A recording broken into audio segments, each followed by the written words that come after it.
Okay, so let's now get started with our review of the 112 practice exam version 2. So this is a second practice exam posted on Canvas. Let's now take a look at the questions and let's try to process it.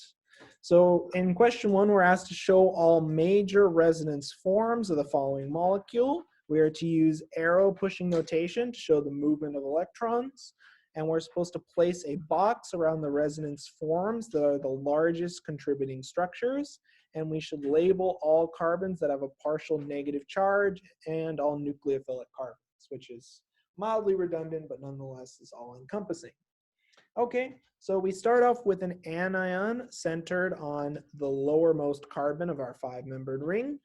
If anytime you have an anion that is conjugated to a pi system, we can delocalize that anion into our pi system. So first we're going to kick down our lone pair to form a new double bond and break our current double bond to generate a new lone pair. Whoops, I'm drawing the equilibrium arrow since I had a class on equilibrium today. But let's draw the correct arrows, which are our resonance form arrows. And then let's draw out our structure. Now, an interesting little quirk of this molecule is that it's very difficult to delocalize this lone pair into the adjacent double bond. Okay, now that we have the following resonance structures, we can further delocalize our lone pair by kicking our lone pair in to form a double bond adjacent to oxygen, and the double bond formed between carbon and oxygen gets kicked up to form a new lone pair. That in turn leads to the following resonance structure. Oh, whoops, 5-membered ring.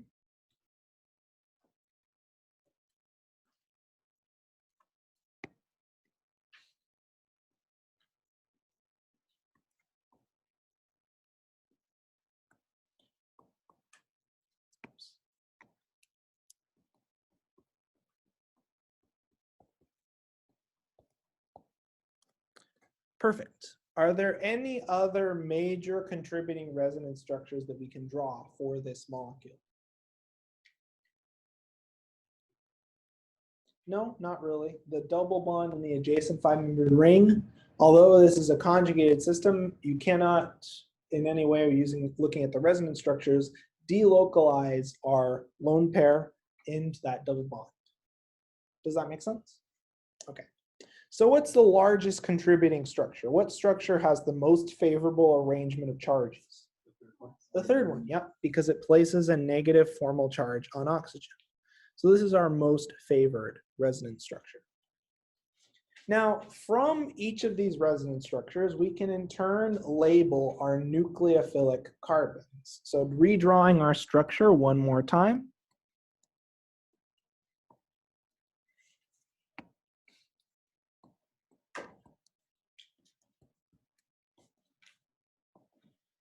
We know that, of course, our original carbon has a built-up negative charge on it. In addition, from our resonance structures, we also know that the alpha carbon has a partial negative charge. So those sites are nucleophilic.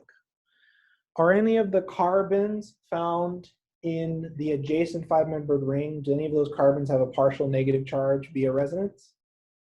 No. So these are the two main nucleophilic carbons in this molecule with no strong preference between them. Any questions on this example? Yes. Are there any positive charge carbons? Yes, there are, but they would be here and here via resonance. Mm-hmm. Does that make sense? Because you can exploit the ketone resonance form. Yes, but those are relatively minor, I must add. Yes? So the nucleophilic carbons are the ones that are the partial negative ones? Yes, exactly. Okay. Or the ones that are extremely electron rich in all resonance structures, or in many of the resonance structures.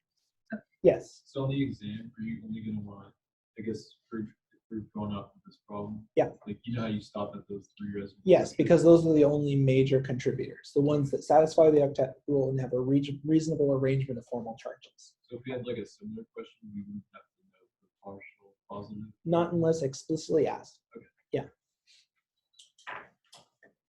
Does that make sense? Perfect. So let's keep going now.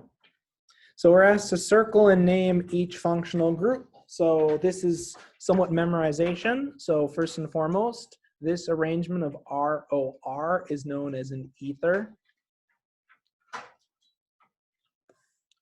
This amine, oh gosh, it's so reflexive. This NHR2 is known as an amine.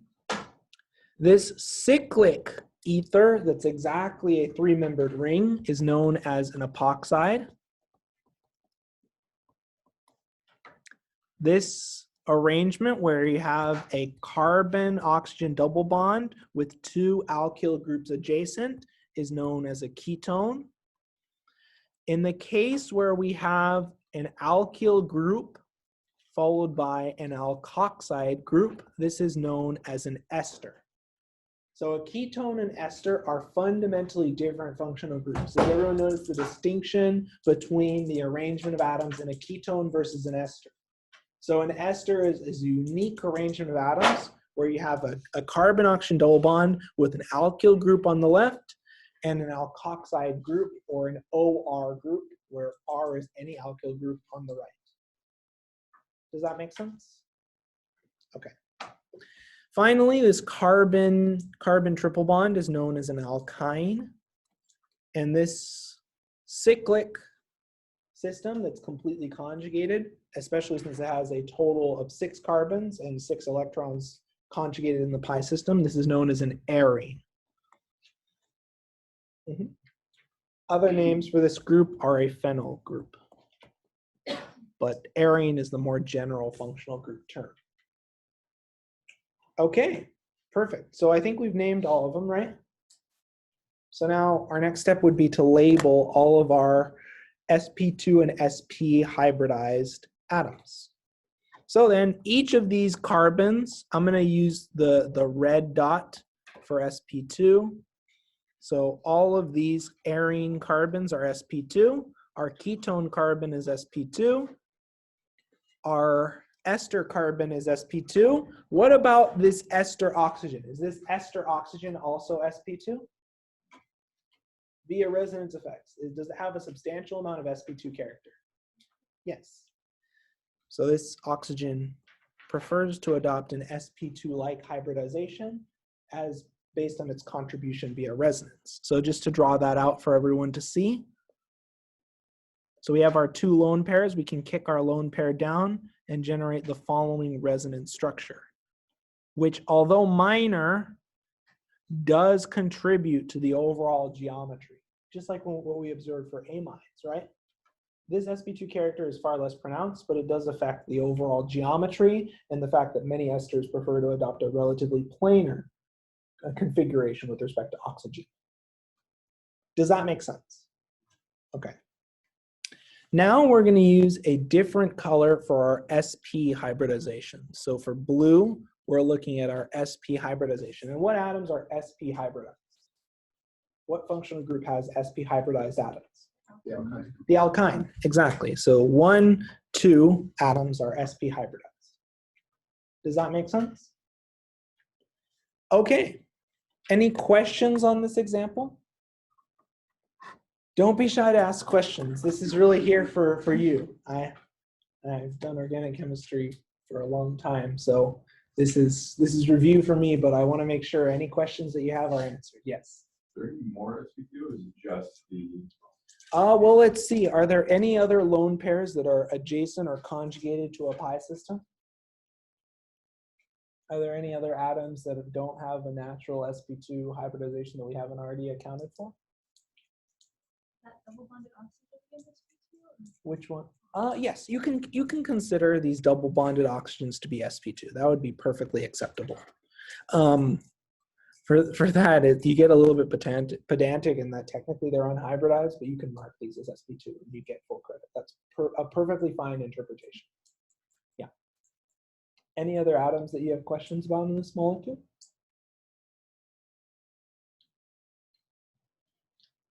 Okay, well then let's continue on with the next. So it's asking how many sp2 hybridized atoms are present in the following structure. So let's count. 1, 2, 3, 4, 5, 6, 7, 8, 9, 10, 11. 11, okay. And then let's label the strongest carbon-hydrogen bond. So let's use a highlighter for that. Let's label the strongest carbon-hydrogen bond. So in general, does carbon-hydrogen bond strength increase or decrease as you gain more S character? Increase, right? So if we look at our strongest carbon-hydrogen bond, we're going to be looking for a carbon-hydrogen bond to an sp hybridized atom. So then, yes. Quick question, how do you got 11 sp2? What? How do you got for C? 11? Yep. So 1, 2, 3, 4, 5, 6 on the bottom, 7, 8, 9, 10, 11. Oh, you counted The oxygen, yeah. So then our strongest carbon-hydrogen bond is going to be the carbon-hydrogen bond attached to an sp hybridized carbon, right? So then where is our strongest hydrogen bond? It is found on what functional group?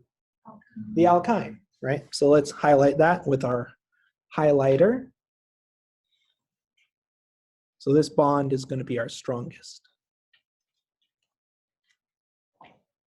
Because that's the most S character. Yes, and the more S character, the lower in energy and the shorter your orbital used for bonding, and as a result, the lower in energy and stronger your carbon-hydrogen bond will be. Does that make sense? This is in chapter 1, I believe. Okay, any other questions on this example? Really don't be shy to ask. Okay, if we don't have any other questions, let's keep going. So let's rank the following molecules in order of increasing acidity, okay? So I'm gonna label my hybridizations. We have an sp and our carbon-hydrogen bond is centered on carbon. We have an sp hybridized with our carbon-hydrogen bond centered on nitrogen. We have an sp2 with our bond centered on nitrogen, and we have an sp3 nitrogen with our hydrogen atom bond centered on the nitrogen, okay? So I'm accounting for atom effects and I'm accounting for hybridization. So first and foremost, one of these molecules is ludicrously acidic. Would someone like to provide me insight? And we're going to need to consider formal charges here. So which of these molecules is way more acidic than the other by a factor of like almost 1 million or 1 billion times? Yes. The third one, exactly right. We have a positive formal charge on nitrogen, and it's an sp hybridized atom. So you have atom effects, charge effects, and hybridization effects. So this molecule right here is super acidic. So you're going to need to be aware and capable of drawing out the formal charges in the structures I give you. Because if I put them, it sometimes removes a lot of the challenge of the problems. Okay, now what's our next most acidic? So if we think about atom effects versus hybridization effects, what effect typically wins out? What effect typically wins out? So electronegativity in general wins out if there's a close or small difference in hybridization. So for example, if we compare our sp2 nitrogen to an sp carbon, which of these compounds would be more acidic? So the hybridization effects, they're relatively close in terms of hybridization energy. And what atom's more electronegative, carbon or nitrogen? Nitrogen.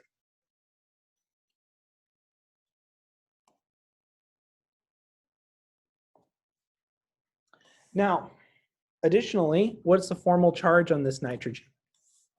Positive. Okay, so is this going to be more acidic inherently? What about in our third example? What's the formal charge on this first nitrogen, this sp3 nitrogen? What's the formal charge? Positive. So do we even have to necessarily consider orbital effects and atom effects? What effect is even more pronounced? When we talked about, we're drawing all these positive formal charges. What happens if you have a positive formal charge on your central atom? Does it become more or less acidic? Does it have more or less acidic protons as a result of a positive formal charge? More acidic. So we don't even have to split hairs in this example. We can just look at the fact that all of these nitrogens have a positive formal charge, and as a result, will all of their nitrogen protons be more or less acidic than the proton on carbon? More. Okay. So this would be number 2, and this would be number 3, with the alkyne coming in at 4th. So it's important that you don't lose the forest for the trees here. We list out all of our hybridization, we list out all of our atom effects, and then you go back and you check your formal charges. And in this case, the formal charge effects win out because formal charges lead to, when you have a positive formal charge on your atom, it behaves as if it's substantially more electronegative than usual, and the protons attached become substantially more acidic. Does that make sense? Okay. Yes? So does the negative formal charge work the same way? The negative formal charge makes your species more basic and less acidic. Because a proton, you can think of it like a positive charge. If you have a very, very negative charge, the proton is going to be pulled closer to your atom. It's going to be harder to remove. Does that make sense? Yeah. Perfect. Yes. Can you go over why the N is positive? One more time? Ah, yes. So how many bonds are attached to this nitrogen? Any of them, actually. The first one. The first one, how many bonds? Okay, so nitrogen typically has a group number of 5. So if we're calculating formal charge, we'll take the group number minus the number of bonds. And how many bonds are found to nitrogen? 4. So then that would lead to a formal charge of +1 on nitrogen. Because this nitrogen has a positive formal charge, the protons attached to it are substantially more acidic than if the nitrogen were neutral. Does that make sense? Okay. So in this case, we have all these effects to consider, but the formal charge effect is most pronounced because it directly impacts the quote unquote active electronegativity, how electronegative an atom behaves, and it really affects the acidity of protons attached to it. The more positive your formal charge, the more acidic your atom will behave. And we see this time and time again, both in our pKa table and primarily in our pKa table, and thinking about anion stability. When you generate an anion, when you remove a proton from each of these amines, you generate a species that mitigates the formal charge and places a lone pair on a relatively stabilizing atom. So that's the first thing we do? Like, Yes. like, So the way that I approach this, just like I did before, I wrote out all of my hybridizations, I wrote out all of my atoms, then I assign my formal charges, and then with all that information, I start looking at my formal charges first and see, does that impact acidity? Yes, has a dramatic effect. So in this case, my formal charges are the first thing I need to consider. Then when I'm splitting hairs, I then look at atom effects. All the atoms are the same, right? So then I move to the next step, which is hybridization. In this case, what's lower in energy? SP or SP2? What's a lower energy lone pair? What's a more stable anion? SP. And as a result, what's a more acidic proton? SP, exactly. Does that logic make sense? Does that chain of logic make sense? So essentially, Yes. that would be like the hierarchy of how we should approach this problem. Yes. So charge effects are most pronounced. Then you look at That atom effects. Then you look at hybridization. Though atom effects and hybridization, depending on the context, can flip in priority. Okay. Yeah. But in general, atom effects and hybridization are like sort of in the same rung in terms of how much they can influence and affect. Okay, for sure. Yes. And then when you say atom effects, that would be the electronegativity. Yes, and exactly. radius. Mhm. So nitrogen's more electronegative, so it wins on atom effects. But it's even more pronounced because it also has a charge effect working in its favor. Does that make sense? Perfect. Let's look at the next example, which is a little bit easier in my opinion. So we're asked to rank the following 3 molecules in order of increasing acidity. So first things first, let's account for atom effects. So we're comparing a nitrogen to an oxygen to a nitrogen. Okay. Now, in addition to atom effects, resonance effects, and charge effect, gave it away. Atom effect, hybridization effect, and charge effects. What's the other effect that we considered in class? What's another way that you could, what was that? The PK. pKa values is a consequence of these effects. What was that? Induction? Yep. Do we see any difference in inductive effect? Are there any electron withdrawing groups really on our molecule near our proton source? No? Okay. So, but you're on the right track. What's another effect? Resonance. Yes. So let's look at resonance effects. So in order to approach these resonance effects, what I'm going to do is I'm going to draw out each of the anions, and we're going to just take a moment and we're going to try to appreciate which of the following anions are more or less stabilized via resonance and conjugation. So my question to all of you is there any difference between these three atoms in terms of resonance effects? So we have atom effects, we have nitrogen, oxygen, and nitrogen as our atom effects. Which of these, is there any of these three structures that is less stable if we consider resonance effects? Is there any, which one of these three anions is least conjugated? The one on the right, right? Exactly. So this anion is the least stabilized.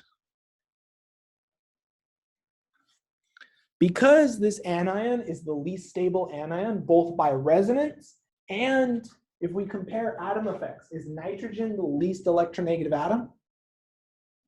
Yes. So then it loses on atom effects, it loses on resonance effects. So is this going to be our least acidic compound? Yes. Okay. Now in terms of tiebreakers, if we have to compare atom effects, which of these two anions is more stable? The one on the more electronegative oxygen or the one on the less electronegative nitrogen? More electronegative. So then, because this anion, which is resonance stabilized and centered on oxygen, is heavily stabilized both by atom and resonance effects, is it going to be our most acidic compound? Yes. So this conjugated carboxylic acid is our most acidic, followed by our conjugated amide. Does that make sense to everyone? We considered resonance effects, we looked at atom effects, and we ranked it in order of first. We compared resonance effects, then we looked at atom effects as our tiebreaker. Does that make sense? So you're always going to need to consider potential resonance effects for your molecules. The last one you can memorize, or you can try to reason through based on either inductive effects or resonance donation effects. So let's draw out each of the anions and let's try to consider their relative stability.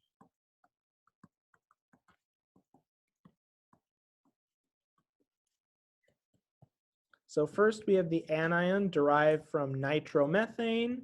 Then we have the acetonitrile derived anion, followed by the acetone derived anion, the formaldehyde anion, which is not particularly easy to generate without it turning into a mess, and an ester anion. Okay, so now that we have all of these anions drawn, which of these anions is most stabilized via resonance? Which of these anions is most stabilized via resonance? And which of these anions is adjacent to the strongest inductive withdrawing group? What's the strongest inductive and resonance withdrawer in all of these molecules? What was that? Far left, yes, the nitro group. So the nitro group wins out because we can heavily delocalize our anion via resonance. The nitro group is an electron withdrawing group, both by induction and by resonance. So it generates a highly acidic alpha proton. So the nitro group is going to be our most acidic. Now, let's now do a bit of a tiebreaker here. Looking at our next set of molecules, which structures are we able to place our negative charge on a more electronegative atom? So if we draw out all of our resonance structures, let's draw that out right now. I'm now going to draw out each of my resonance structures for the following anions. And I want you just to really quickly think about and compare. If we look at each of these resonance structures, in what set of structures are we placing our negative charge on more electronegative atoms? The acetonitrile derived anion or our ketone, aldehyde, and ester derived anions? The right three, right? The keto group anions are more stable because we're placing our negative charge on the more electronegative oxygen. Does that logic make sense to everyone? So then, by this idea, which of these four anions, 1, 2, 3, 4, which of these four anions is the least stable and as a result has the least acidic compound? Yep, the acetonitrile derived anion. So we can place this as number 4. Okay, let's now dissect a little bit each of these structures and let's try to compare inductive effects. Let's try to compare inductive and resonance effects.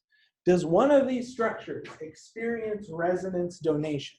Is one of these anions getting destabilized by one of our functional groups?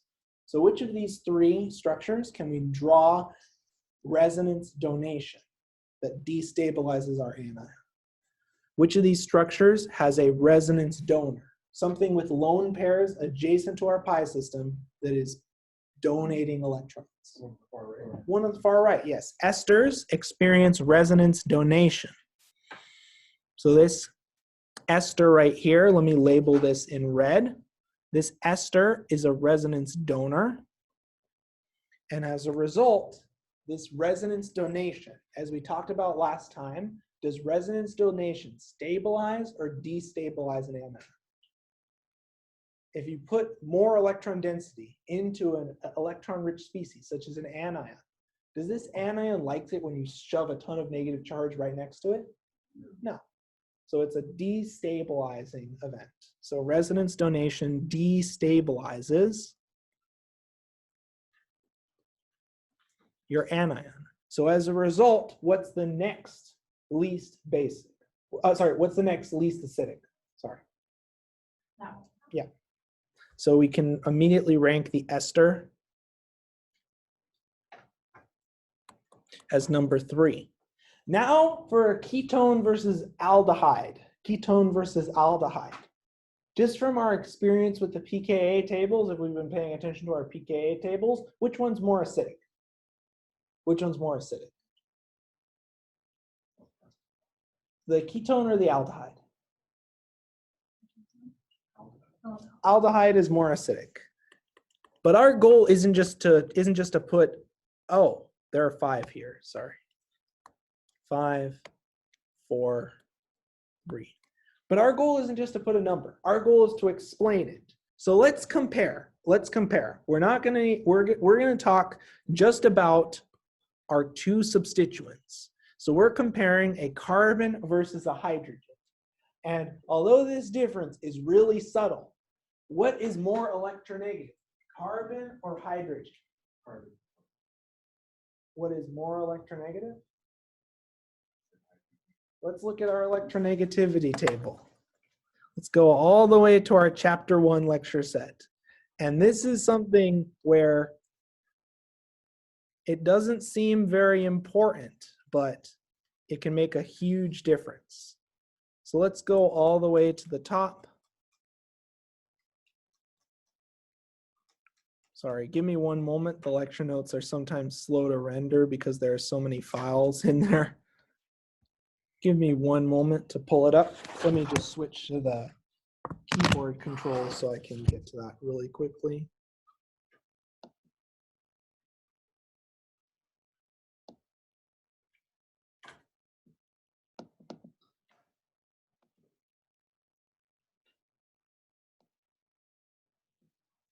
Trying to update. Okay, give me one moment.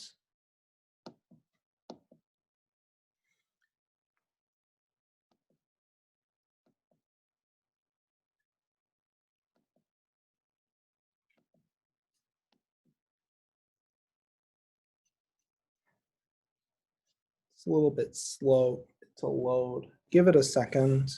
Does anyone have their electronegativity table handy from last class session? If you could pull it up from the chapter 1 notes really quickly, I can try to pull up a fresh copy right now. Give me 1 second.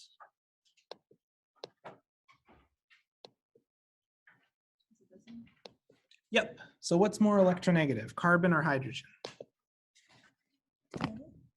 What? Carbon is 2.4 and hydrogen is 2.1. Okay. So we have an electronegativity comparison to go off of.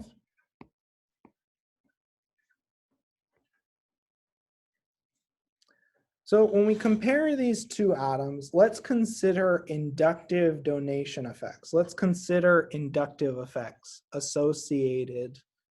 So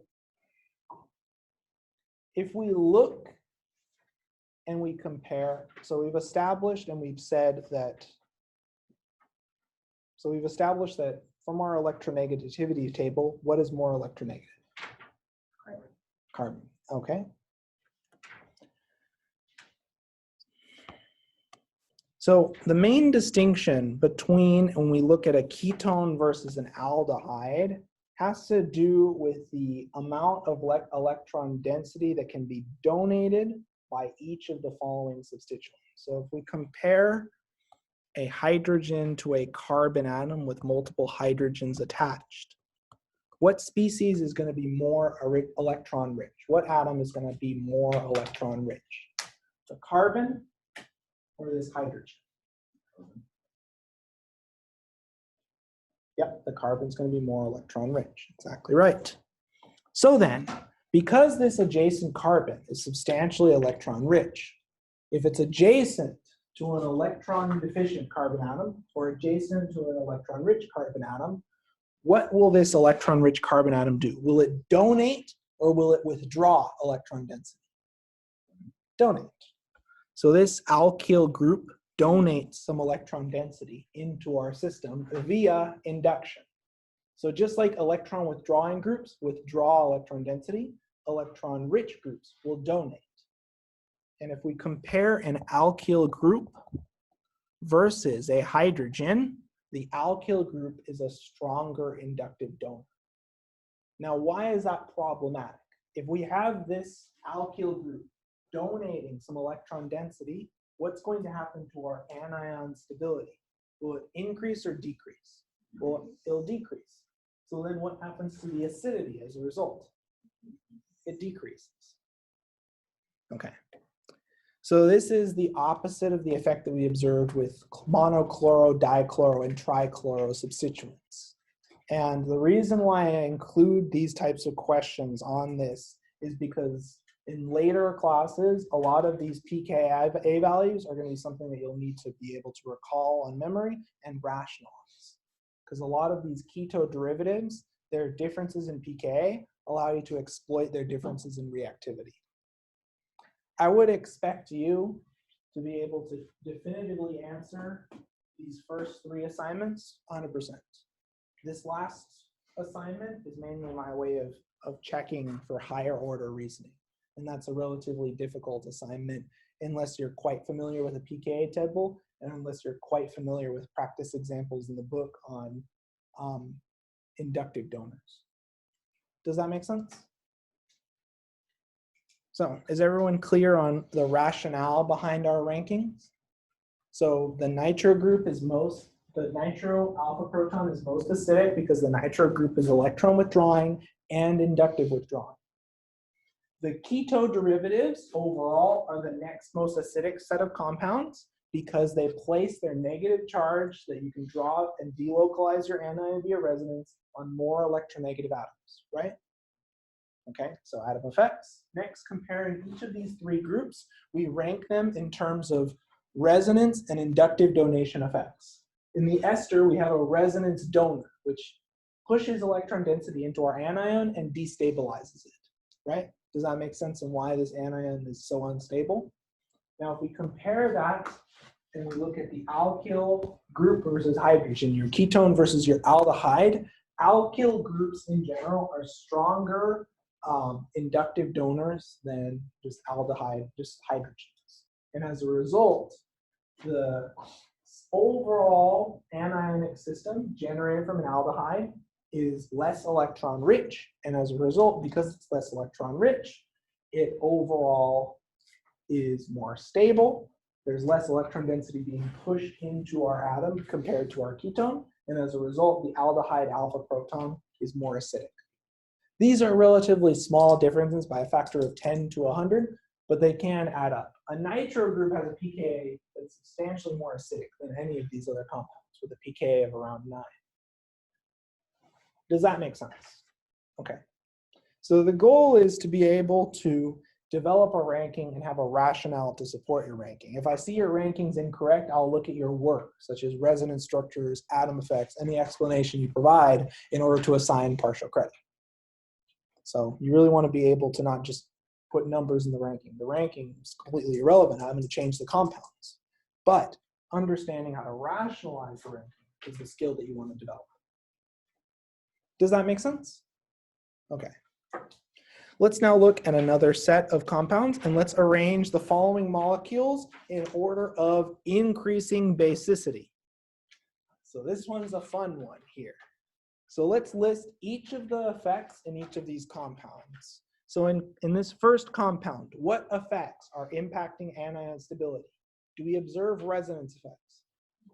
Yep. So our lone pair is getting delocalized. So we have, first and foremost, we have some resonance effects at play.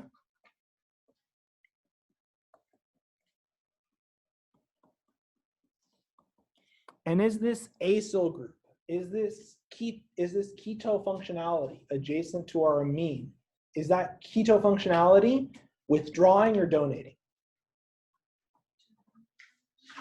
Well, let's take a look. Let's take a look. When we consider a ketone functionality, a ketone-like functionality, and we draw the resonance structure for it, what is the partial charge on our carbon in the ketone functionality? What is the partial charge? Negative or positive?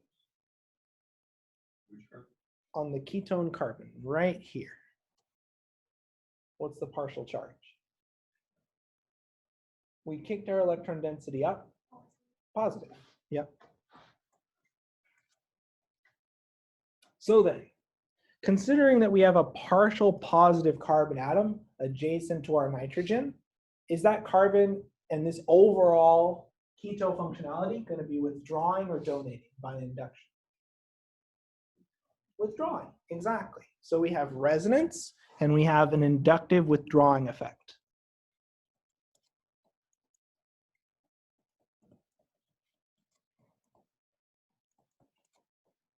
Does that make sense? Remember the example that we did in class comparing an amine and an amide in terms of acidity? How the amide is more acidic? Let's look at the following molecule now. Do we observe resonance effects in molecule number 2? No. But do we still observe induction? Do we have a withdrawing group in our molecule? Do we have a polarized bond that results in a polarized and partial positive carbon? Do we see inductive effects for the second molecule? Yes. So we definitely see inductive effects. Okay, but no resonance effects. In this third molecule, do we see any inductive effects? And are they inductive withdrawing or inductive donating? Inductive withdrawing. These chlorines are pulling electron density towards the chlorine atoms, which pulls electron density away from our amine. So we have inductive effects. And both of these inductive effects are withdrawing. Okay, in the last molecule, do we observe inductive effects? Do we have an electron deficient atom adjacent to our nitrogen atom? Is the oxygen an electronegative atom? Yes. So we do observe an inductive effect, but this inductive effect is relatively weak. It's not as electronegative as chlorine and not as electron withdrawing as chlorine. So then if we compare each of these structures, is there any structure that has a so when we think about basicity, what are we considering? When we're thinking about basicity, do we want our lone pair to be localized and centered on our atom, or delocalized and withdrawn from our atom? So for basicity, do you want a localized or delocalized lone pair? So for a strong base, so weak bases, the lone pair is delocalized. Strong bases, our lone pair is localized. So then, looking at each of these molecules, which of these molecules has the most localized lone pair and the most electron-rich nitrogen? Most, yep, exactly.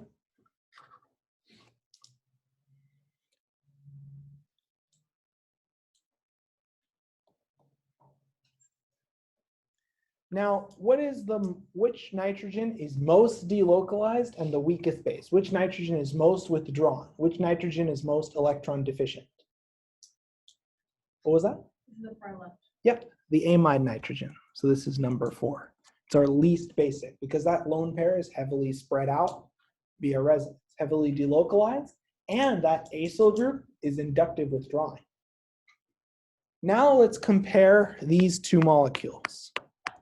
My question to all of you is, which inductive effect is closer to our nitrogen atom? Which nitrogen is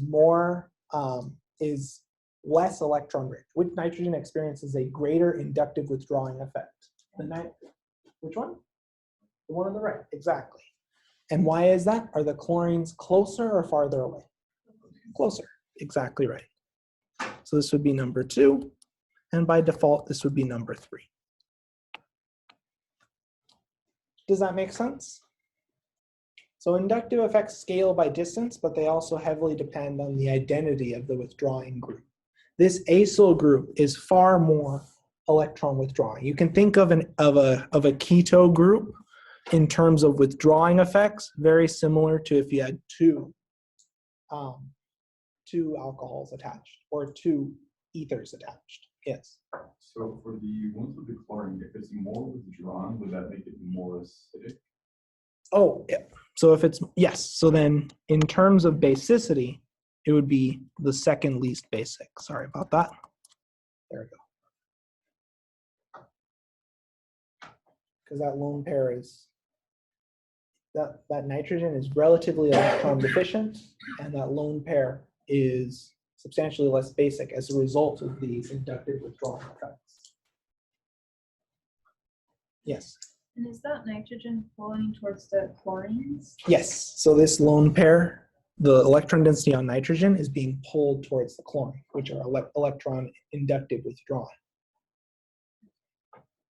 Does that make sense? So in the first case, we have a clear resonance withdrawing group, which really cuts our basicity.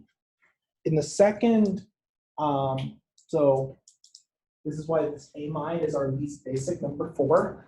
The second least basic has the dichloro substituent, which exerts a strong inductive withdrawing effect.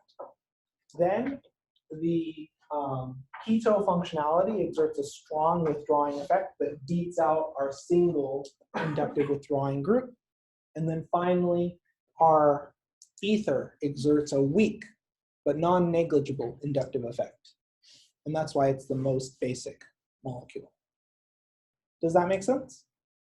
Yes. So real quick, just to refresh, what's like the hierarchy of like different criteria supposed to look for in terms of?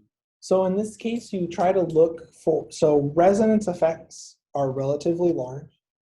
Then you look at inductive effects. And so if I were to pick a ranking, I would start with resonance effects. Then close behind that would be atom effects. And these can often swap. Then I would look at inductive effects. And then I would look at hybridization. Though this order is very dynamic and depends on the system you're looking at, there are a lot of exceptions to this general hierarchy. And what about for acids? Was the Same. same? You're considering the same criteria, except the factors that make for a strong acid make for a weak base. Does that make sense? Yes. So you could just basically look at this problem and say which of these molecules is the strongest acid. Which of these is the weakest acid? Or the, yes. Because the weakest acid would Either be way, the strongest. I guess. Yes. The strongest acid would be last, and the weakest acid would be first. Yes, exactly. Yes, that's another way you can look at it. Because the factors that make an acid strong make a base weak. Yes. So on that note, so more inductive is more acid preferred then? Inductive withdrawing effects increase acidity and decrease basicity.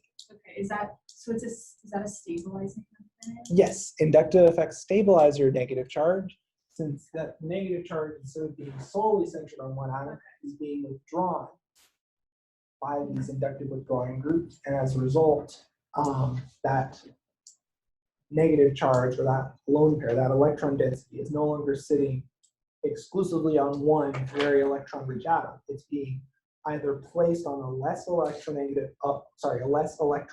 atom and a more electronegative atom, or it's being slightly delocalized throughout your molecule. Does that make sense? Perfect.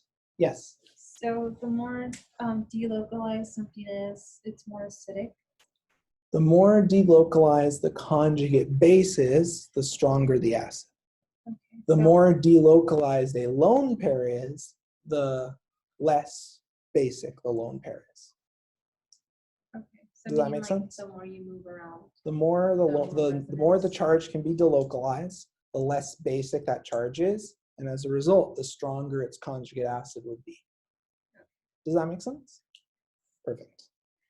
Let's look at one last example of increasing basicity. This time we're comparing a set of compounds, and we're going to list all of the effects associated with each of these compounds, and then we're going to compare resonance effects, atom effects, inductive effects, etc.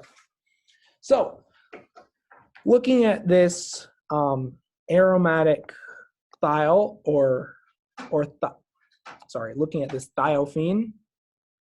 So in terms of our atom effect, our basic lone pair is on sulfur. Okay, we have resonance effects.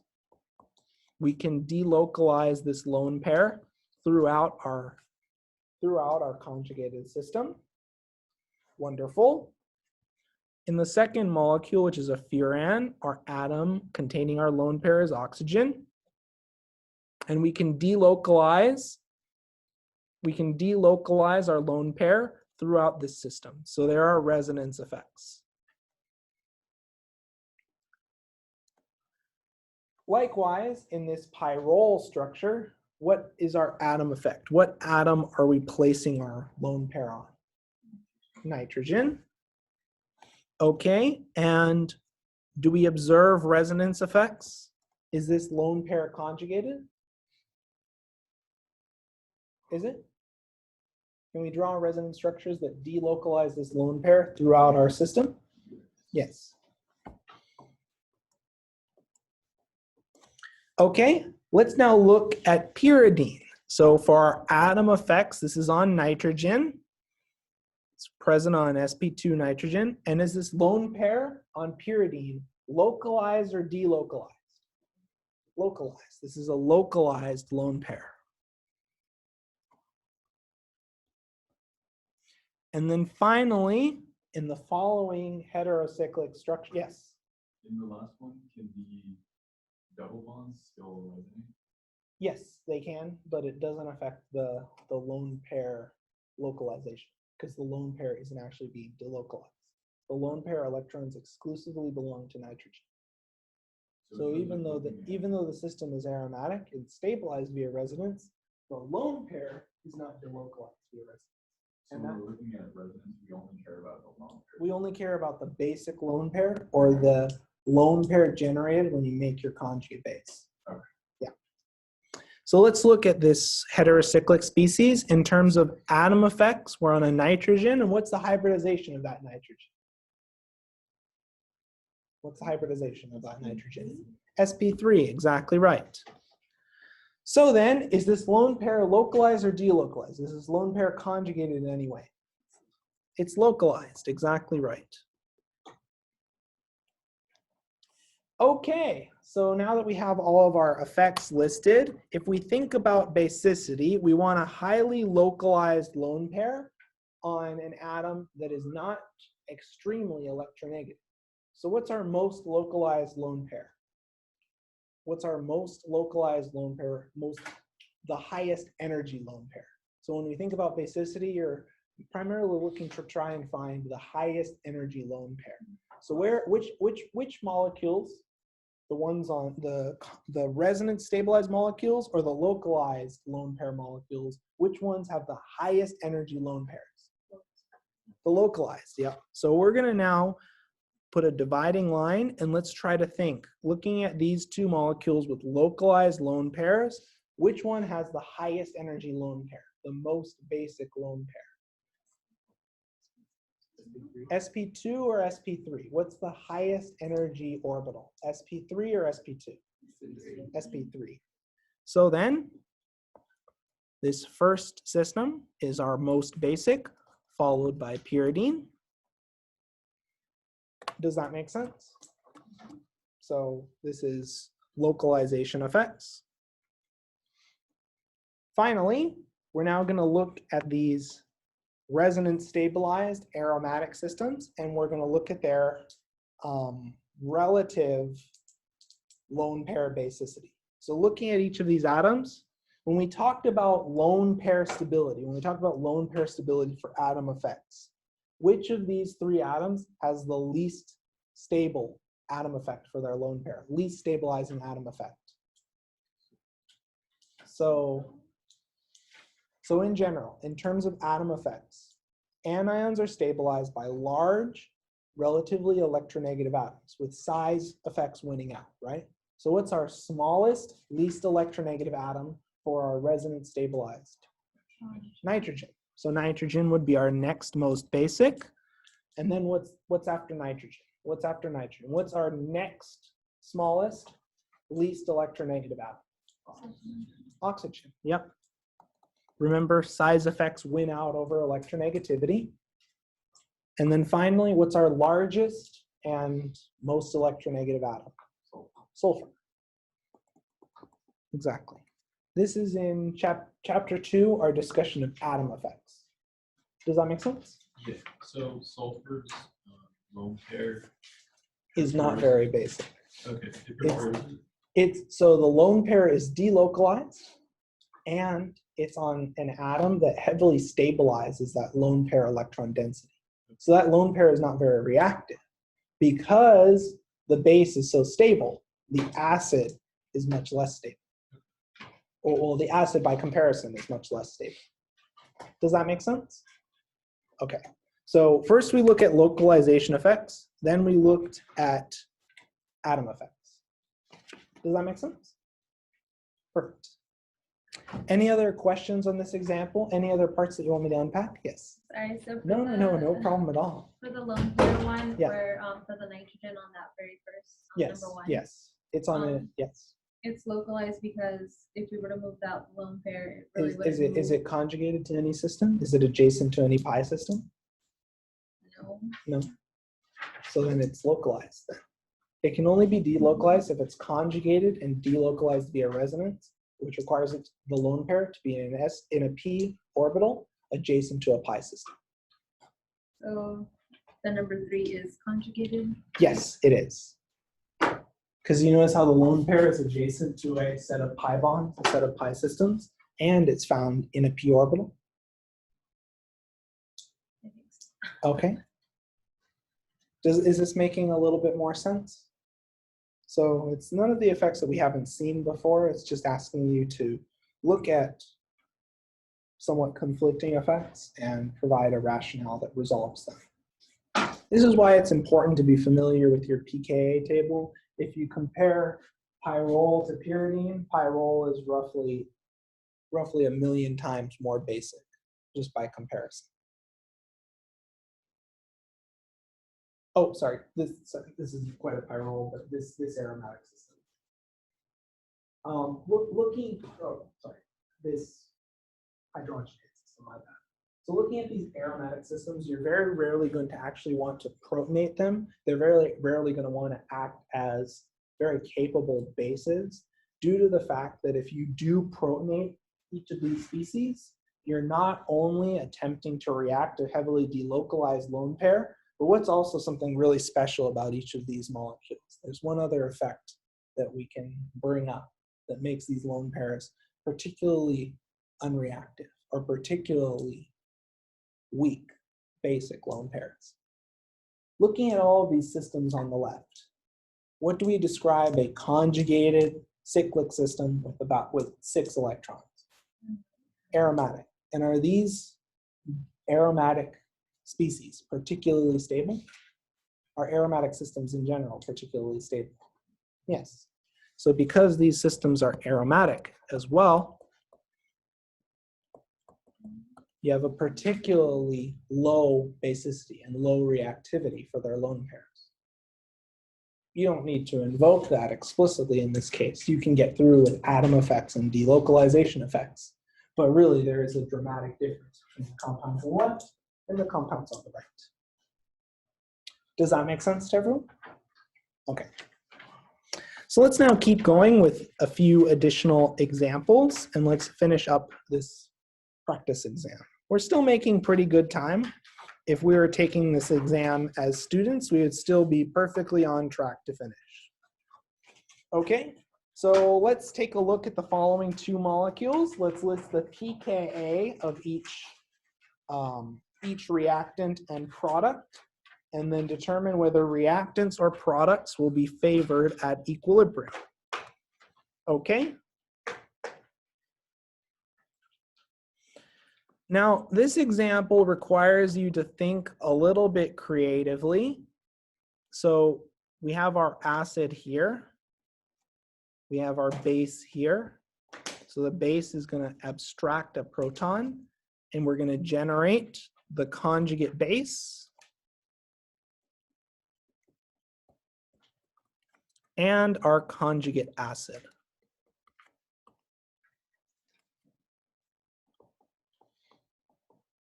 Oh, whoops, I drew this as aromatic on accident.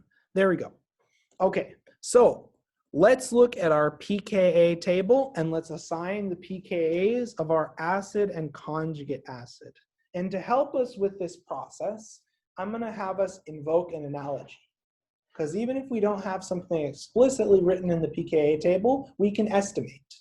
So if we compare just a normal alcohol, the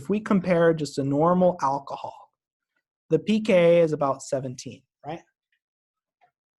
If we compare a normal alcohol to phenol, the pKa of phenol is around what? Around 9 to 10, right? So the only difference between this alcohol and phenol is what? The alcohol, is it adjacent to an aromatic system or is it not?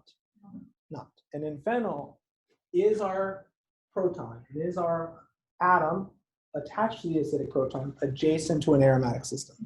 Yes. So we can presume that when your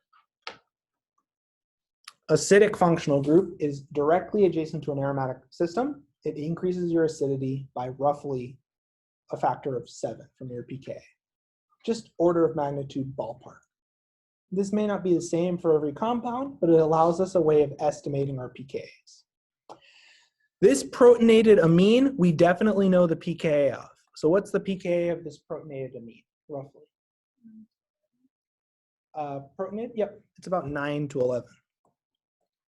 Okay? And we know as a reference, the closest analogy to this compound would likely probably be protonated pyridine. And what's the pKa of that about?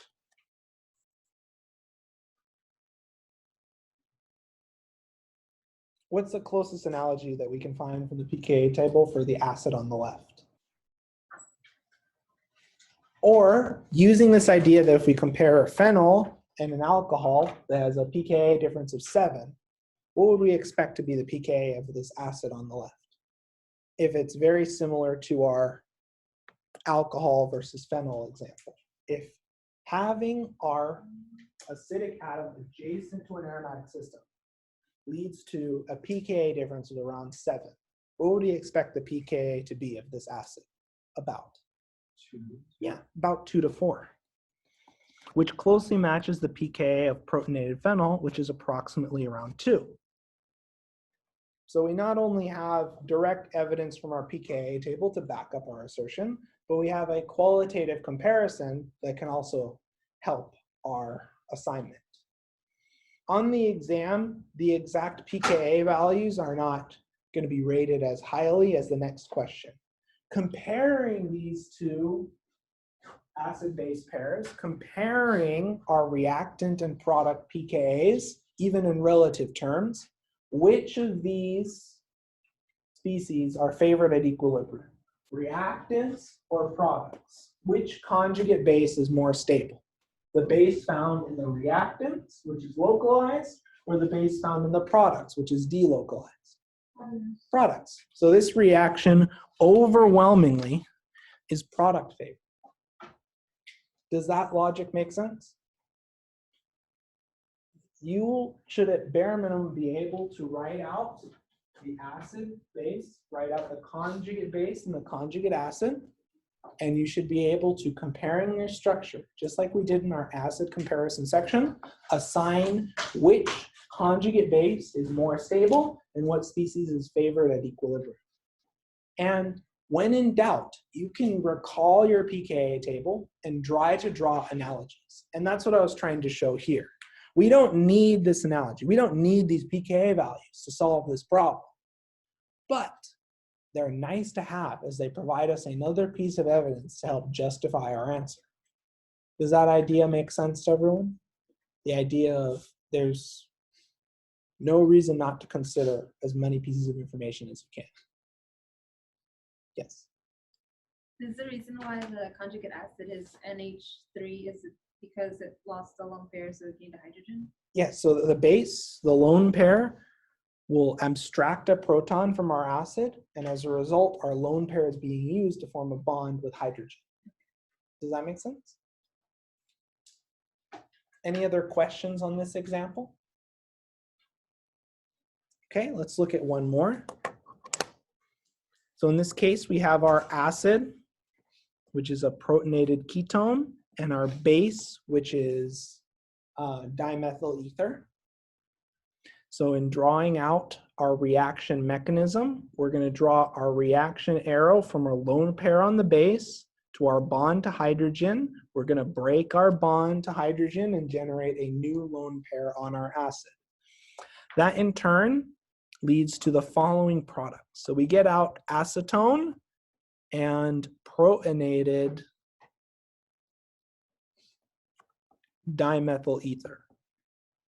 And we can estimate the pKa's of each of these compounds. So what is the pKa of a protonated ketone about? Recalling from our pKa table. What is the pKa of our protonated ketone? Yep. Negative 1.7, that's a protonated alcohol. What's a protonated ketone? It's on the second pKa table in your notes. Negative 7.3, exactly right. About negative 7.3. Okay. Do these pKa values make sense? Do these pKa values make sense? Let's compare our bases. Let's compare our base versus our conjugate base. So in our base is our lone pair on an sp, sp2, or sp3 atom. sp3, okay? Perfect. In our conjugate base is our lone pair on an sp, sp2, or sp3? sp2.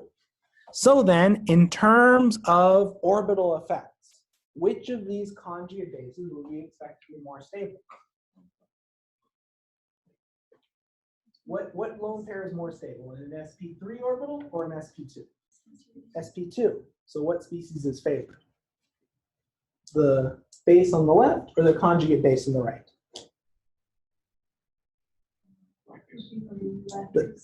The conjugate base on the right would be favored. Because remember, the lone pair on an sp2 atom is more stable, so this conjugate base is lower in energy than the original base that we started. Does that make sense? Does this rationale make sense to everyone? Any questions on this? We can also just look at the pKa's and what species has the smaller pKa, the protonated ketone or the protonated ether? Ketone. The ketone's more acidic, so as a result, what species is favored at equilibrium? Reactants or products? The more acidic species or the least acidic species? The least acidic species is favored at equilibrium. Does that make sense? Okay. So this one was just simple hybridization effects. But if you have the pKa table memorized, you can also rely on that. I really try to help us get away from memorization. I prefer that you memorize a small selection of the pKa values and then utilize comparisons and analogy to generate the rest. But whatever is up to you. You should be familiar enough with all the pKa values in the tables I provided you to compare the pKa of your reactant acid and your conjugate acid and determine the position of equilibrium. Does that make sense? Yes. So in the instruction it says enter the pKa values for each reactant and product. Do you want it for just one? The pKa values you should only enter for the acids. Okay. Yeah. There's no reason to. The pKa value of the base isn't relevant. Yeah. Can you repeat one more time though about the sp2 versus? Yes. So comparing an sp3 electron pair is higher in energy than an sp2 lone pair. Because this sp2 lone pair is lower in energy, this conjugate base of the conjugate base, which in this case is acetone, is more stable, lower in energy, and therefore it's more favored at equilibrium. Does that make sense? And that's part of the reason why protonated acetone is so acidic. Does that make sense so far? Are these explanations making sense to everyone? Do you have any other questions? Yes. Are there any tricks you use to memorize the pKa tables? To be honest, I have a photographic memory, so I just stare at these things. But the best way to memorize it is just to practice example after example after example after example. The book, I know many of these examples I've drawn from the book are notes. So I just go through the book and note examples and use your pKa table and slowly start to put your pKa table away. And eventually you'll just be completely familiar with it with enough practice. It's really just repetition, repetition, repetition. Enough times looking at these pKa values and enough problems, and you'll be able to integrate them into your knowledge base. Yeah, so I'd say about, if you do around 30 or 40 problems of these, you'll eventually have them memorized, as a lot of them come up again and again. Yes? So I guess the acid with the lowest, or I mean the highest pKa is favored, or is it the lowest? The acid with the highest pKa is favored because it's the weakest acid. Okay. Mm-hmm. Does that make sense to everyone? Perfect.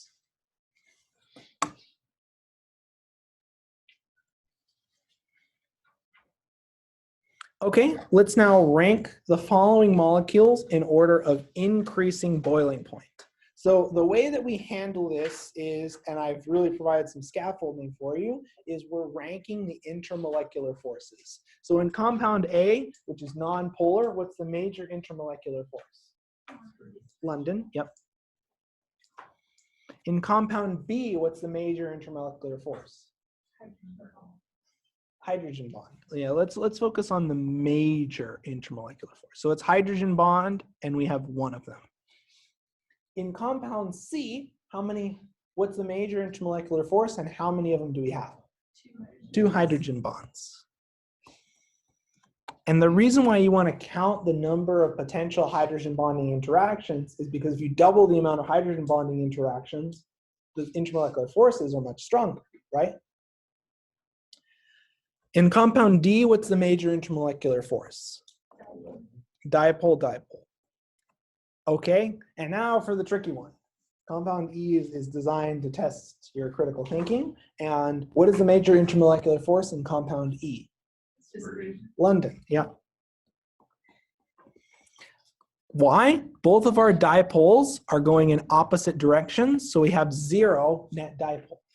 This is, remember how we talked about examples, and this was actually in one of your pre-lecture quizzes? Your molecular polarity is determined by bond polarity. You write each of your bond dipoles. If they're identical in opposite directions, they cancel. Just like why carbon dioxide is nonpolar, right? Does that make sense to everyone? So now that we have these forces ranked, do all of these molecules have about the same molecular weight? Do all these molecules have about the same molecular weight? More or less, yeah. So we don't have to worry too much about background London forces getting in the way of our analysis. That's why I carefully designed this problem so all the molecular weights are about the same. Otherwise, it would be conflating factors. Okay, which structure has the strongest intermolecular forces and is going to have the largest boiling point? C. So C is going to have our largest boiling point. What species has the next strongest intermolecular forces? B, yep. What species has the next strongest intermolecular forces? D, okay. Now, when we compare this dimethyl and difluoro compound, the molar masses are about the same. In terms of atom size, in terms of sterics, in terms of packing, which molecule is more compact? When you have a CH3, let me draw out the hydrogens just to make that really clear. These CH3s are sort of like a fan almost. So which of these two molecules, A or E, takes up more space and is more branch? Which one has more branching character? A or E? A. Now, because A is more branched, when we talk about branching, does branching increase or decrease your boiling point? Decrease. So then we'd have E followed by A. Does that make sense? Subtle things, but you do have to always just take a look at the structure. And I really encourage you, if you're feeling stuck, write out your hydrogens, because that really helps you visualize. How many of you have a model kit yet? If you have a model kit, what I want to encourage you to do, if you're having trouble visualizing branching and visualizing the 3D shape, I'd highly encourage you to get a model kit before we start the next chapter, or we'll also have one available in the office if you want to play with one. But it really helps you see what these molecules look like in 3D space. And it's something that really helps you get a sense for the shape of the molecules. Because when you see these flat shapes on the board, it's really hard to appreciate the three-dimensional shape and why this methyl is such a space hog compared to the fluorine. Does that make sense to everyone? Does that logic make sense for our ranking? As you notice with a lot of these examples, many of the portions of the ranking are very straightforward, and then there's one small portion at the end that's a little more difficult. So that's why it's not too bad to get a C, but it takes a little more effort to get a B or an A on the test. Okay, let's look at question 6, which requires us to draw an orbital diagram. So let's start from scratch and let's draw out each of the orbitals involved in bonding. So I'm going to draw out my carbon atom, my nitrogen atom, my carbon atom, my carbon atom, and my nitrogen atom. Okay, so first and foremost, this carbon has 3 hydrogens attached. And what orbital will this bottommost carbon be using for bonding? What is the hybridization of this bottommost carbon? sp3. So we label this as a sigma carbon sp3 plus nitrogen sp2.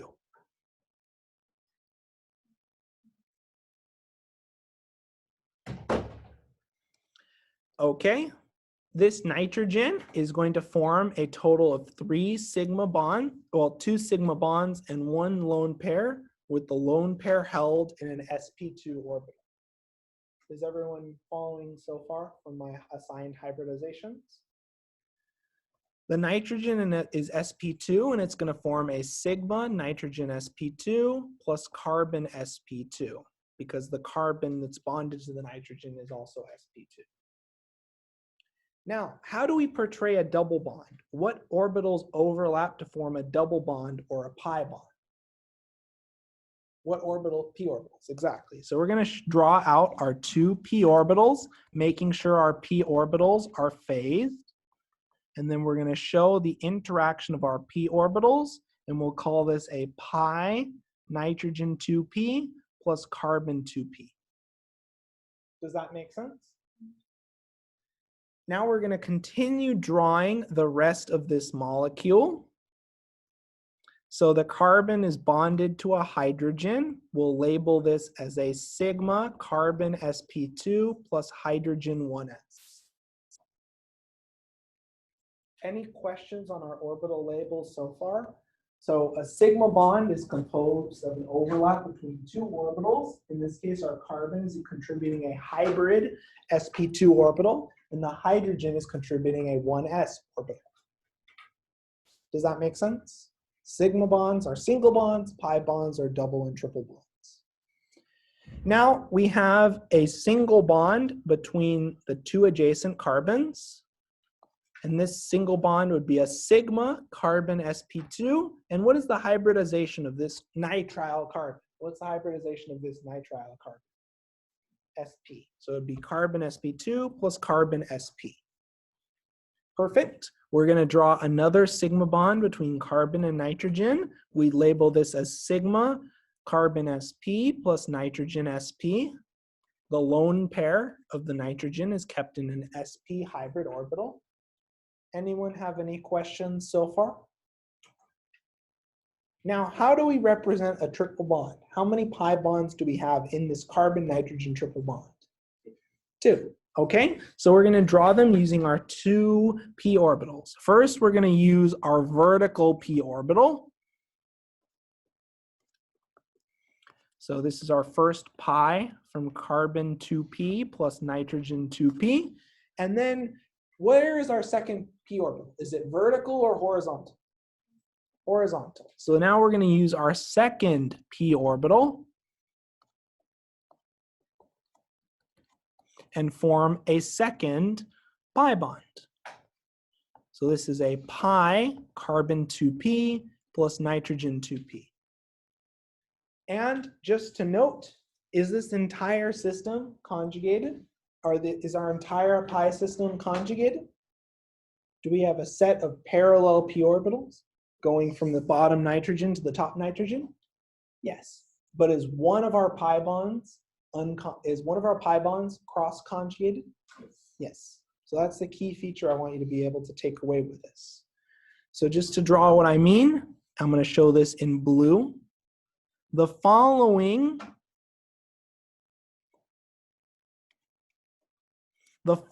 p orbitals are conjugated. This last pi bond is unconjugated.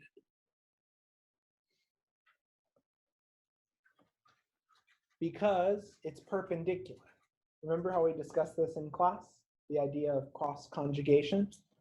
And that really affects the energy of one of the pi bonds in this triple bond. One of the pi bonds in this triple bond is substantially higher in energy than the others.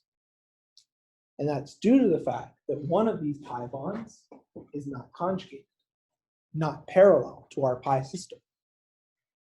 Does that make sense? Do these pictures look familiar? We've drawn a lot of these in class, and I would encourage you to take a look at your chapter 1 notes and try just doing some practice problems, especially taking just any structure and try drawing out an orbital diagram. And if you bring it to office hours, I'll be more than willing to check it for you.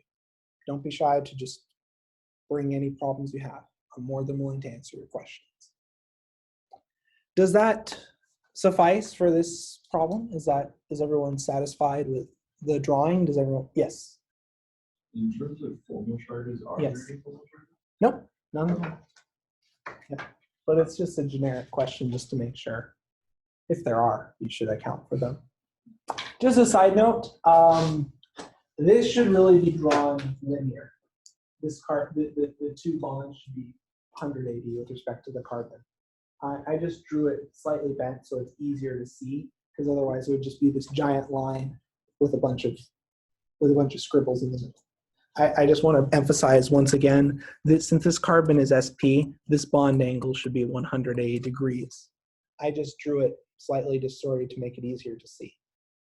Does that make sense? Okay.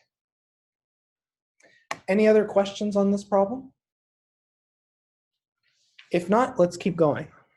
Just to, so that way you don't get demoralized.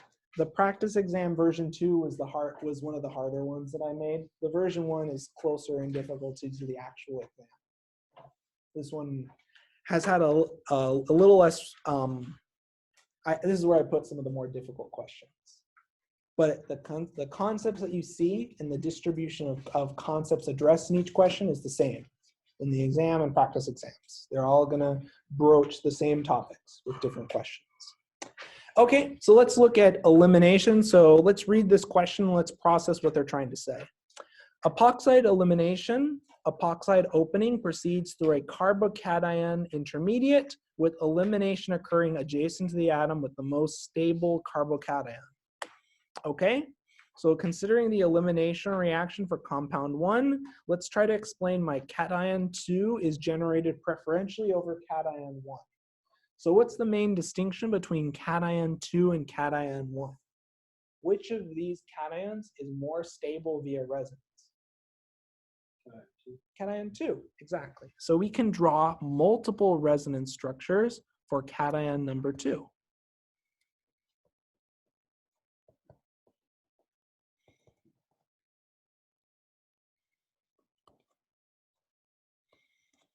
So essentially what we can say is that cation number 2 is stabilized via resonance.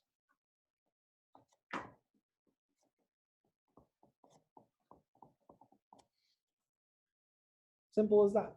We're comfortable with this idea that conjugated cations and conjugated anions are more stable and lower in energy. So if a system is trying to pick and has equilibrating conditions necessary for you to pick between generating one of two cation-like intermediates, it will funnel towards the lower energy. It will funnel towards the lower energy cation if there's any opportunity to interconvert between them. So essentially, cation 2 is more stable, and as a result, it's accessed. How do I say this? It's more favorable to generate this lower energy cation. Does that make sense? Okay, so the first question we can answer just looking at resonance stabilization. Note, we're taking a relatively complicated system and explaining it using simple principles that we've learned in chapters 1 and 2. Now, let's try to address the next question.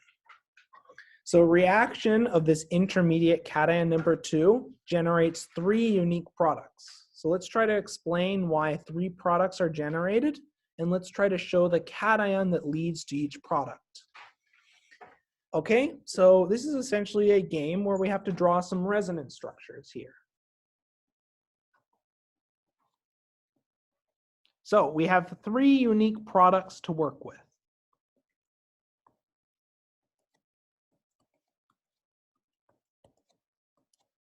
So our first product comes from cation number 2, right? We can see product number 4 made. I'm not asking for you to show the mechanism of how you generate these products. I want you to show the cations that make these products.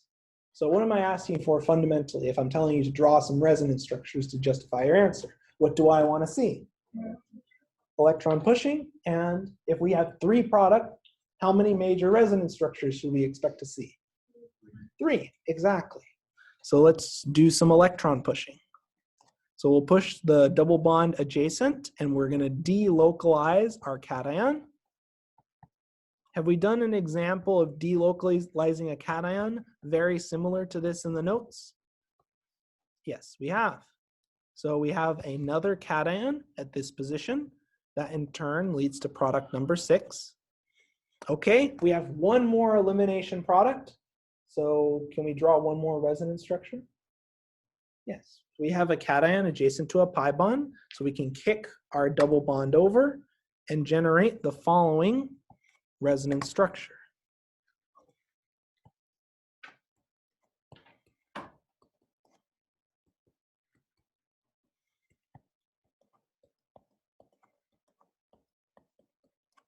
Perfect. So we have a total of 3 elimination products derived from 3 different cations, each with slightly different stability.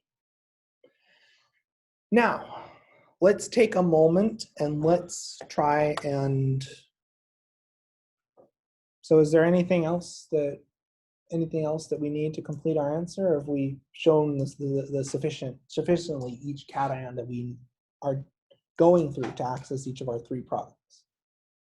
Have we drawn all the important resonance structures we need to? Yep. So we're good to go. So this question's not too bad when you break it down into the pieces, right? All we were asked to do is explain why 3 products are generated and show the cation that leads to each product. So we've drawn 3 resonance structures that are relatively major contributors, and that explains why we have 3 products derived from 3 cations. Does that make sense? Okay. So fundamentally, I'm having you use resonance and arrow pushing to justify the generation of multiple products for these types of reactions. Does that logic make sense to everyone?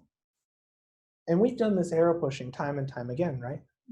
And it's actually not too bad in terms of the arrow pushing mechanics. All we're doing is moving our double bond over once and then a second time. The key thing is connecting that idea of resonance structures to justify why we get 3 different products, because each product is derived from a different cation. Does that make sense? Yes. So, like in relation to the products Yes. and the resonance structures, Yeah. wherever there's a cation, Yeah, that's where you will observe potential elimination. And in this case, these resonance structures are a little more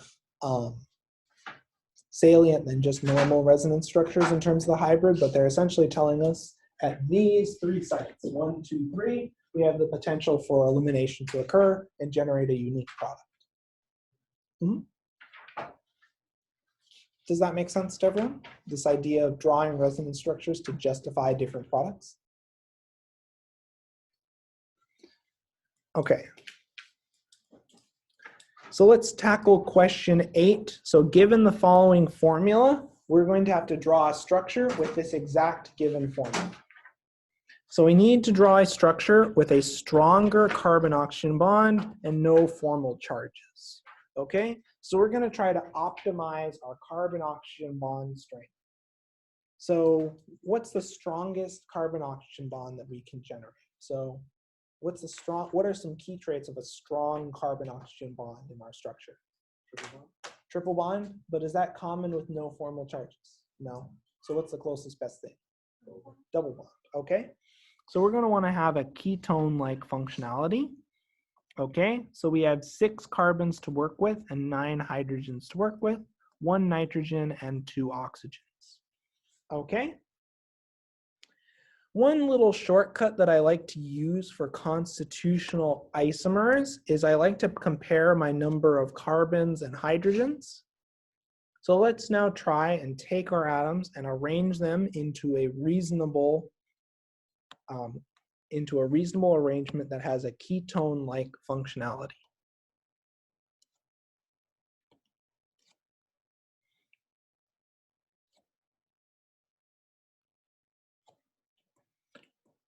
I'm just going to do a quick shortcut over here.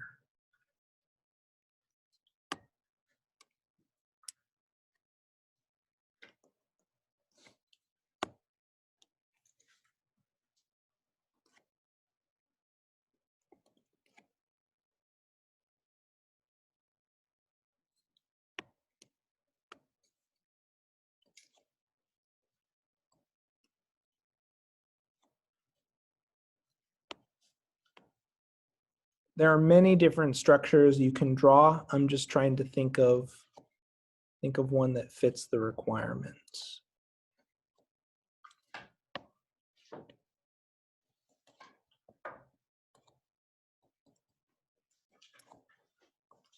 One, two, three, 4, 5, 6, 7, 8, 9. Okay, so here's a structure that would work for the following formula.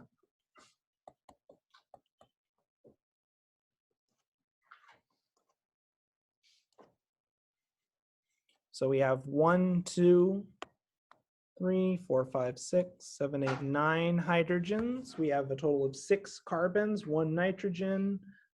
We can't use that functional group. So instead, what we're going to do is we're going to form a triple bond, write this as NH3, and put an alcohol here. There we go. Perfect. So let me just check my carbon count once again. I have 6 carbons. I have 1, 2, 3, 4, 5, 6, 7, 8, 9. I have 9 hydrogens, 2 oxygens, and 1 nitrogen. Here we go. Would anyone like to explain why I drew a ketone instead of an ester or an amide? What is the strongest potential carbon-oxygen bond we can generate for a double bond? Do we want our carbon-oxygen bond to be conjugated or unconjugated?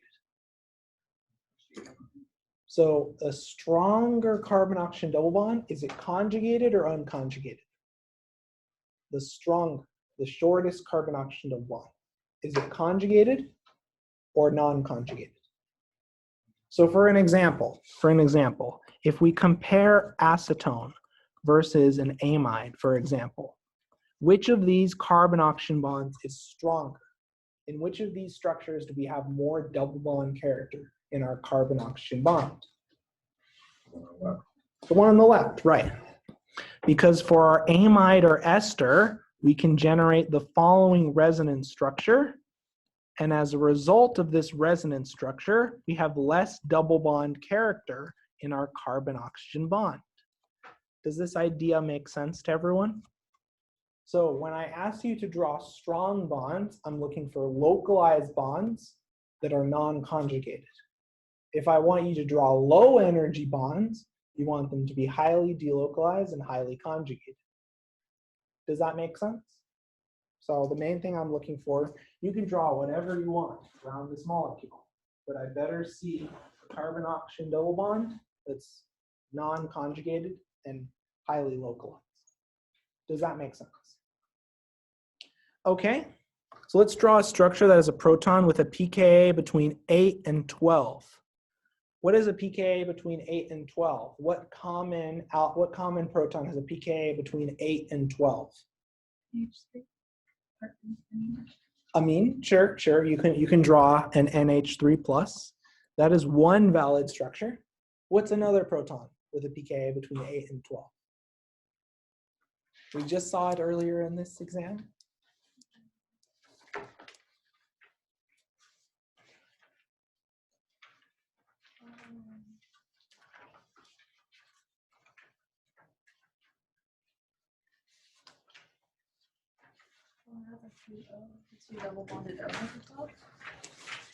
Sure, you can. Yeah. That would also be valid. You can also look at a proton alpha to 2 ester functionalities, and the other one is a proton alpha to a nitro group. So there are many structures that you can draw that would fit this criteria. I'm just checking that you know what sets of protons have a pKa in this range. I'm going to draw the nitro group. And a really quick trick for when you're drawing constitutional isomers is you should know that the number of rings plus the number of double bonds does not change. So once you have your first structure, if you're drawing constitutional isomers, you want to make sure the number of rings and total number of double bonds, or no, total number of pi bonds, is a better way of putting it, does not change. So in this case, how many rings do we have? How many rings? How many cyclic systems? 1. And how many double bonds do we have? 2. So we have a total count of 3. So we can have a total of 3 rings or double bonds. So I'm going to draw out my nitro group. Okay. And now I need to draw 6 carbons. So I'm just going to draw 5 carbons and then put a double bond. There we go. So now counting off, I have 1. Let's count our hydrogens here.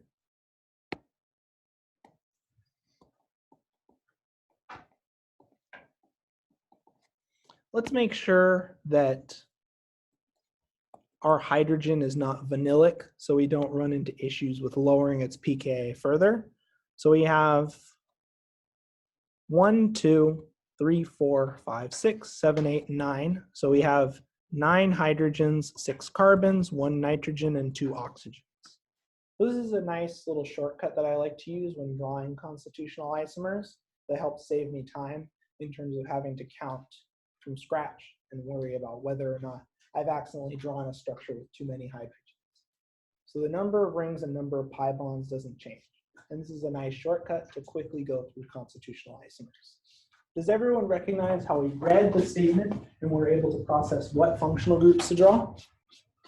Does that make sense to everyone? Now in our next step, we're asked to draw a structure with an aldehyde functional group. What is the aldehyde functional group? What does it look like? Yes. A ketone with like an H. Yep. So a ketone, but instead of having 2 alkyl groups, it has a hydrogen. Okay, so we have our aldehyde, and now we need a structure with a total of 3 double bond, 3 pi bonds, or a total of 3 pi bonds and or rings. So let's just take the structure that we drew up above here, and let's just really quickly just modify it.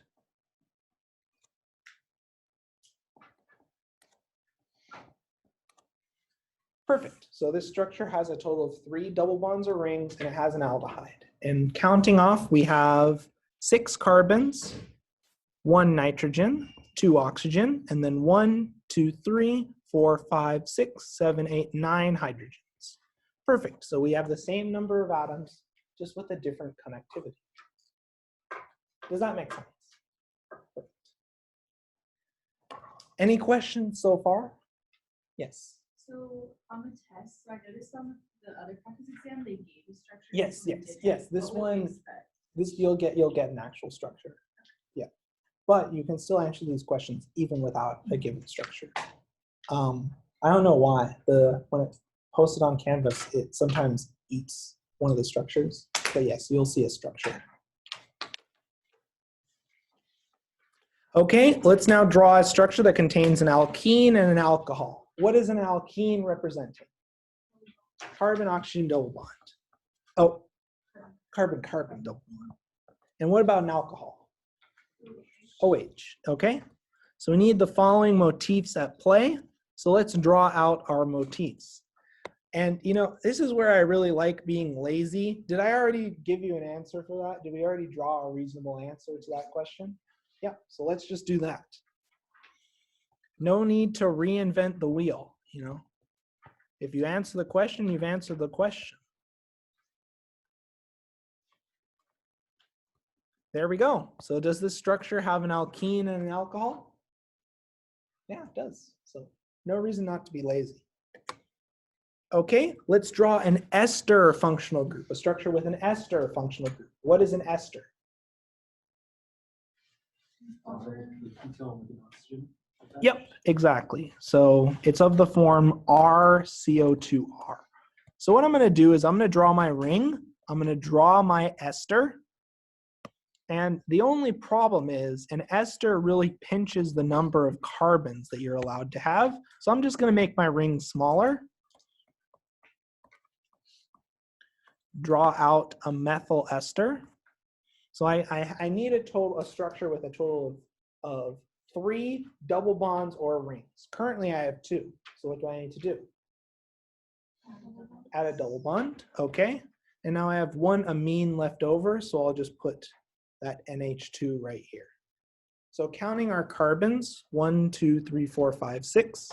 I have 6 carbons, 2 oxygens, 1 nitrogen, and now how many hydrogens?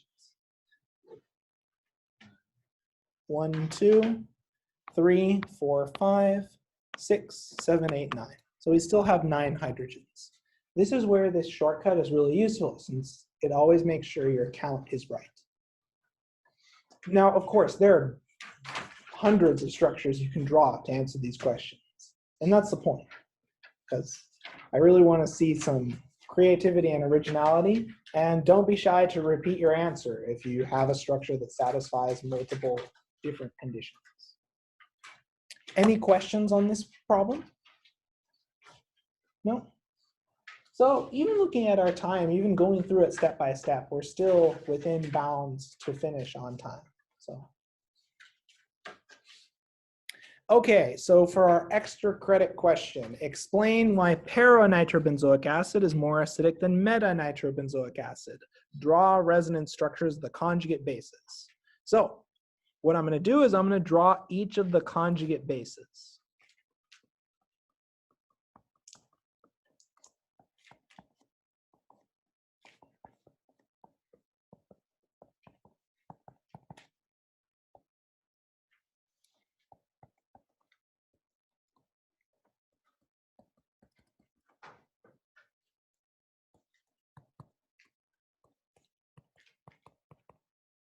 Okay, so now if we compare each of these structures, the unique resonance structure, and I'm going to try to draw the one that really gets the point.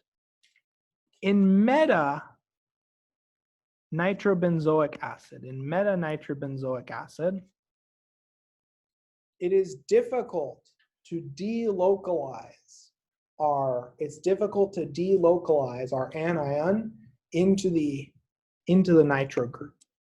So if we show electron pushing, this nitro group draws electron density via resonance, and in turn generates a positive charge, a partial positive charge via resonance adjacent to our carboxylic acid, right? This is when we talked about in terms of resonance withdrawing effects, right? If we compare that to para-nitrobenzoic acid, via resonance, we're generating a partial positive charge directly adjacent to our carboxylate group. Because we have generated via resonance induction, so we're drawing electron density via resonance away from the carbon adjacent to our carboxylic acid, what's going to happen to the stability of this anion? Is it going to stabilize or destabilize? So if we're drawing electron density away from an anion, does that stabilize or destabilize the anion?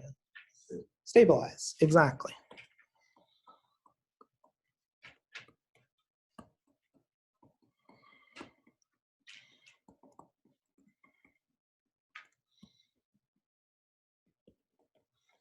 Pretty cool, right? So the main difference between these two compounds is the carbon that receives the brunt of this resonance withdrawing effect. In the case of meta-nitrobenzoic acid, it's not directly adjacent to our carboxylic carbon. In para-nitrobenzoic acid, it's the partial positive charge is generated directly adjacent to our carboxylate, and that in turn stabilizes our carboxylate anion. This is an example of resonance withdrawing effects affecting acidity and pKa. And the para is roughly 100 to 1,000 times more acidic. So this has a pKa of about 2. Well, this has a pKa of around 4. Does that make sense to everyone? Does that logic make sense? The reason why it's an extra credit is it requires slightly higher order reasoning, and it's somewhat work intensive to draw out the resonance structures to prove this point. Any questions on these examples? If not, that's the end of our exam. Oh, yes. I don't know, I'm trying to formulate the question, but it doesn't, para-nitrobenzoic acid also have more resonance just throughout the whole structure, or is it the same as the other one? It's the same as the other one Okay. in terms of resonance delocalization and stabilization. It's Okay. mainly the fact that the resonance withdrawing effect for para is directly adjacent to our carboxylate carbon. And because the carbon adjacent to the carboxylate has more partial positive character, this anion is more stable.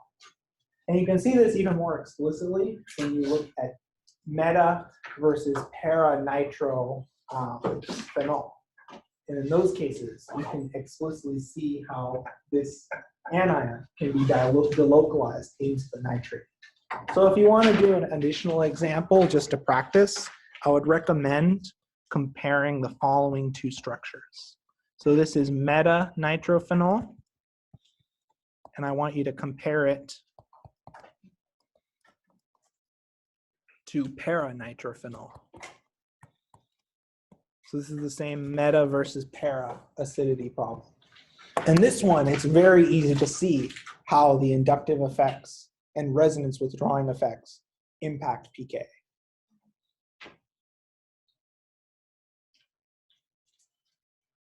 And by the same token, this compound is way more acidic due to resonance withdrawing effects. Does that make sense? And this is one that I would try out on a piece of paper at home. Any other questions that I can answer? Don't be shy. Yes. So on the first example, the one on the right is more acidic? Yes. Okay. Because the partial positive feather, the carbon that has a large amount of partial positive character from this resonance withdrawing group is directly adjacent to our carboxylate. And that in turn, because we have this partial positive character, this very electron deficient carbon adjacent to our carboxylate anion, it stabilizes our anion. Okay. Yeah. Does that make sense? Yeah. Perfect. How do we determine which one was para and meta? Is there like by looking at it you can understand No, I gave you this. This is an error on the labels got cut off. That cut off. On the exam, you'll definitely see the labels for the two compounds. Yeah. This one's meta. This one's para. You're not expected to know that if. Yeah. So para means directly across. Para means it's 4 carbons away. Meta means it's 3. Okay. Yeah. But we'll learn that way later on when we talk about aromatic nomenclature. I just like this example because it's a wonderful example of how resonance effects and resonance withdrawing effects impact pKa quite dramatically. Any other questions on this? Yes. Not about this, but Okay. when will we know if the test will be tomorrow or on Monday? Oh, I'm planning on delaying it to Monday. Anyone who wants to take it can take it tomorrow. Okay. But the plan is we'll take it Monday in lecture. I was just mainly checking to see if there wasn't like 15 students who wanted to take it tomorrow, then I would have to abide by their wishes and plan our schedule accordingly. But it looks like the majority of the class wants to take it on Monday, so I'll gladly accommodate that. And then on Monday will we still be training at pre-lab 4? Yes, yes, because Monday we'll be having lab as normal. Tomorrow we'll be lecturing in lab. Is it possible this video will be posted this weekend? What? Is it possible this video will be posted on YouTube? Oh, yes. I'm Okay. processing. Okay, perfect. No, Yeah, I'm yeah. just checking. Oh, yeah. Yeah, appreciate it. Yeah. The only reason why it's so slow is because the files get quite huge once the lecture time gets above an hour and a half. Right. But I've been processing them and I'm uploading I just want them. to make sure I wasn't like looking for anything, not finding anything. Oh, yeah. You'll definitely see it posted by the weekend. Yes. And then that's the whole